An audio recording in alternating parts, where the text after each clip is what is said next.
The Senate hearing room in Washington, D.C. was tense, cameras rolling, press lining the walls, and every seat filled. What was supposed to be a routine oversight session quickly turned into the most watched moment in America. At the center of it all sat Karoline Leavitt, the White House press secretary under President Trump. Young, composed, and sharp as a blade. She represented more than an administration. She represented a generation tired of being ignored. Across from her, Senator Adam Schiff leaned back in his leather chair, the corners of his mouth curling into a smug smile. He adjusted his microphone and with an all-too-familiar tone of political condescension, addressed the room. "Ladies and gentlemen," he said, "we're here today with the President's press secretary, or should I say his social media intern." A few chuckles echoed. Schiff continued, "Karoline, do you actually understand the scope of your job, or are you just here to recite the President's tweets?" The jab landed hard, but Karoline didn't even flinch. She sat still, her expression unreadable, but behind those calm eyes, the entire room could feel it. Something was coming. Schiff wasn't done.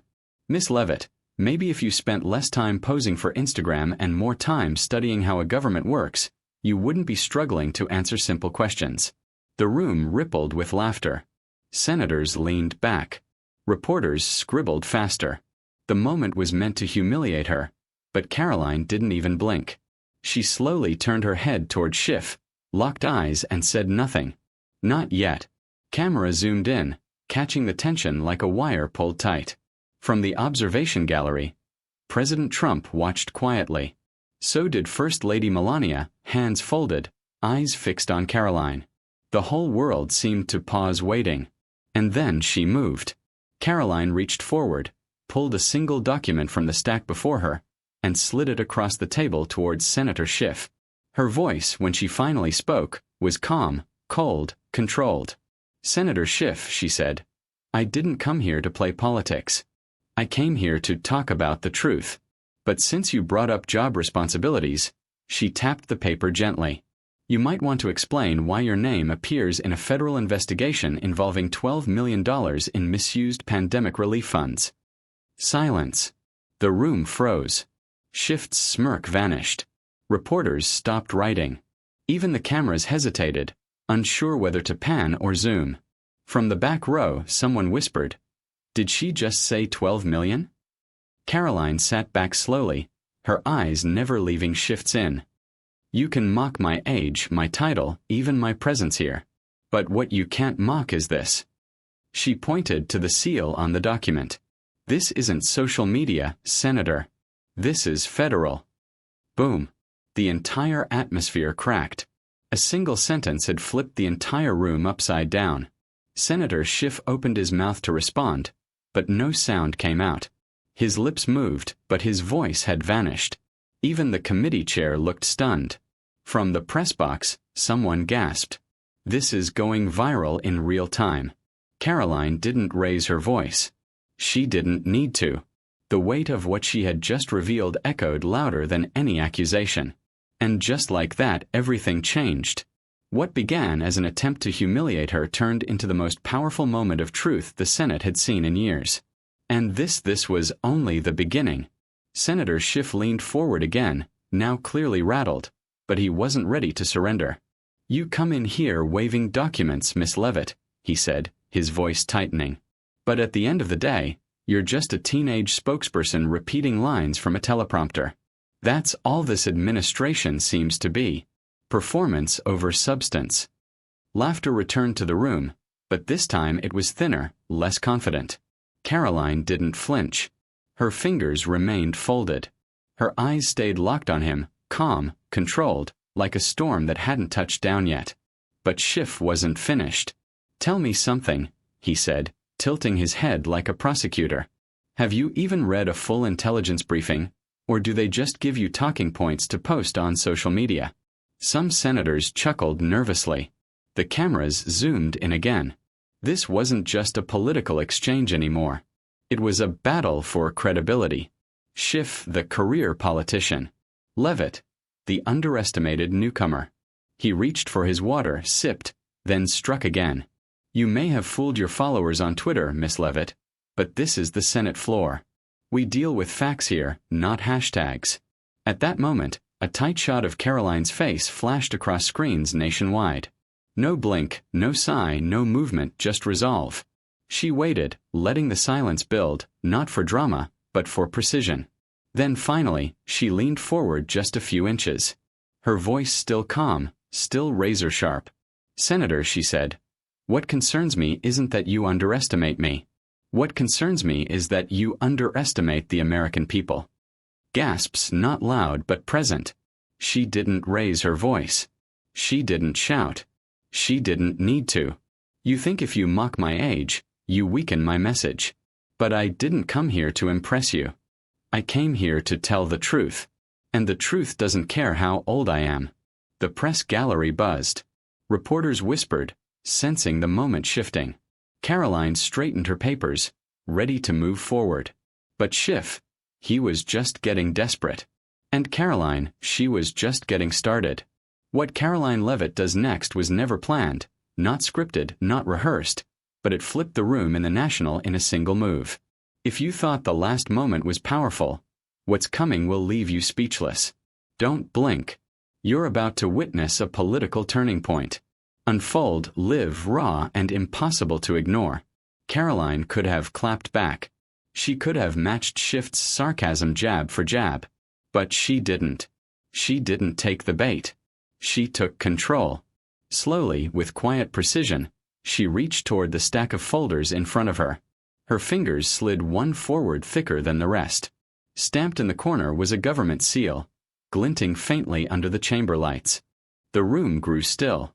Even the laughter from moments ago had disappeared, replaced by a slow burning curiosity. "I wasn't planning to bring this up today," Karoline said softly, her voice calm but deliberate. "But since we're talking about truth, maybe it's time we look at yours." She pushed the folder across the polished table towards Senator Schiff.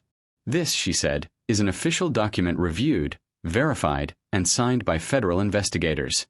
All eyes locked on it, Karoline continued, not rushing, not pausing for effect, just speaking plainly. "Inside is a detailed breakdown of pandemic relief disbursements. Who received them, when, where they went, and more importantly, who approved them." She tapped the folder once. "Your name, Senator Schiff, appears 5 separate times." Gasps. Audible, real. Schiff froze. His confident posture slumped.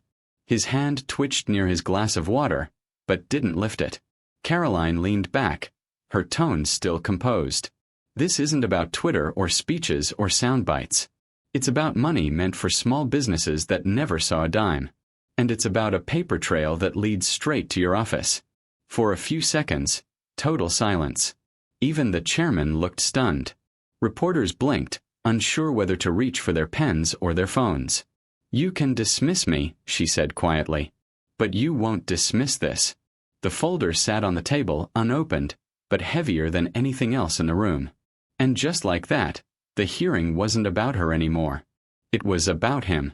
And Karoline Leavitt had just flipped the script. Senator Schiff didn't say a word. He stared at the sealed folder like it was ticking. Like any second it would explode, and it already had.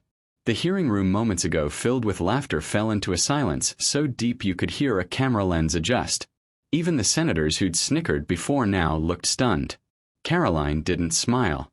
She didn't gloat. She simply opened her folder again. This time revealing receipts, email logs, and a flowchart of shell companies. "These are businesses that never existed," she said. "Created during the height of the pandemic, funded with emergency relief money, authorized by your office, Senator Schiff." Schiff's hand trembled. He tried to speak, but his voice cracked. This is taken out of context," he stammered. Karoline's voice remained ice-steady. "The context," she said, "is that people lost their homes while those funds vanished, and you signed every approval." The hearing room erupted.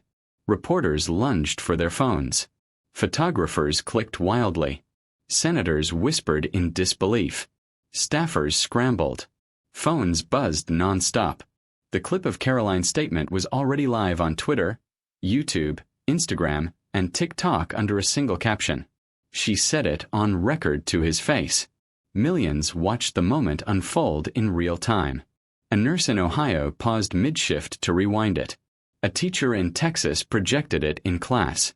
A Vietnam vet in Georgia sat silently saluting the screen. This wasn't just politics anymore. It was a reckoning.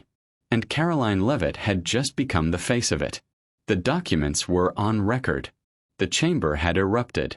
But what came next wasn't political. It was personal. Across America, something shifted. The outrage wasn't just about numbers or corruption anymore. It was about people. Families who had been ignored finally felt heard. In a quiet home in West Virginia, a single mother whispered to her children. She said, "What I've been screaming for years." In a Detroit hospital, a nurse paused during her rounds. She turned to her patient and elderly veteran and said, "You see her? She's fighting for people like you." Social media flooded with one line. Karoline didn't defend herself. She defended all of us. Letters began pouring in, handwritten, raw, and emotional. One came from a retired firefighter. "My business shut down during CO. I applied for help 3 times. Nothing. Now I know where the money went. Thank you for exposing it." Another from a schoolteacher in Nevada. "My students cried watching you speak. Not because you were angry, but because you were brave." Then came the moment no one could forget. Outside the Capitol, a crowd had gathered not in protest, but in unity. A young boy named Ethan, just 10 years old and fighting cancer, sat in a wheelchair holding a hand-drawn sign. "Thank you for saving my hospital." The image went viral instantly. Karoline saw it on a staffer's phone. Her expression softened, and for the first time since the hearing began, her eyes filled with tears. "This is why I spoke," she said quietly. "Not for applause, but for kids like Ethan." Reporters followed the story. Families shared their pain. Nurses, veterans, farmers, students, all said the same thing. She spoke for us. Karoline's words had done something rare. They healed even as they exposed. She had gone into that chamber alone. But now she carried a nation with her. The day after the hearing, Senator Adam Schiff's seat sat empty. No press conference, no defense, no rebuttal, just silence. The man who once mocked a young press secretary in front of the nation was now nowhere to be found. But Karoline Leavitt, she didn't disappear. She walked back into that chamber the next morning quietly. No cameras, no victory lap, just purpose. Reporters held their breath expecting a speech, but she didn't deliver one. She placed a folder, the same one from yesterday, back onto the table, then looked up. "I didn't come here for revenge," she said, voice steady. "I came because silence is killing the truth in this country." A pause. "We don't need louder leaders. We need braver ones." That was it. Simple, honest mic drop. And that single sentence echoed far beyond the walls of Congress. Across the country, classrooms stopped to discuss what it means to speak when it's hardest. Churches replayed her clip during Sunday sermons. Firefighters watched during shift change. Truckers pulled over to listen again. Because this story wasn't about just one hearing. It was about a system finally being held accountable, not by a senator, not by a celebrity, but by a young woman who refused to stay quiet. Veterans called her courageous. Teachers called her a role model. Parents said she gave their children hope. And online, the internet exploded. Hashtags like #truth takes courage, #Karoline speaks, and #the folder trended for days. One viral post read, "She didn't shout. She didn't insult. She just laid down the facts and let the truth speak for itself." Even comedians on late-night shows paused the jokes, admitting that wasn't a press secretary. That was a mirror America needed to face. And in the quiet corners of the country, the places no microphone reaches, people whispered the same thing. She spoke for us. Karoline's words weren't planned for impact. They were said because someone had to say them. "I didn't come to win. I came to remind them the truth still matters." And in that moment, America didn't just watch a political reckoning.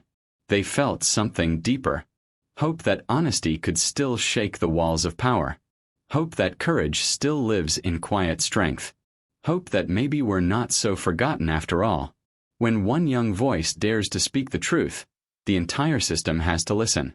If you believe truth still matter, smash the like button, comment truth below, and hit subscribe so you don't miss the next story that needs to be told. Because this isn't just a moment.